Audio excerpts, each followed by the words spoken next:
ce n'est pas dans 2 ans, ce n'est pas dans 3 ans. Parce qu'il faut les études qui doivent être faites. Et ces études vont prendre 2 à 3 ans. C'est quand on aura prospecté les terrains.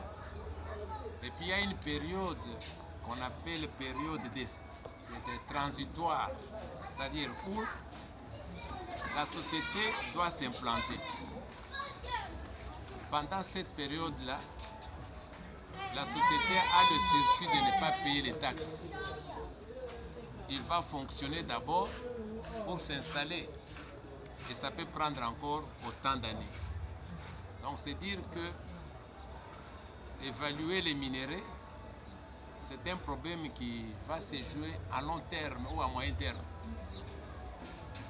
À ce qui me concerne, je constate qu'il faut d'abord des négociations avec les Chinois qui sont déjà sur le terrain. Qui va prendre quoi, qui va faire quoi. Il y a un autre problème très sérieux, notre code minier. En vertu de quoi on va fonctionner avec les États-Unis. Ils vont respecter les codes miniers congolais ou bien ils vont nous imposer leur code minier. Tout cela devrait être discuté. Et en plus, il faut que les gens sachent que ce n'est pas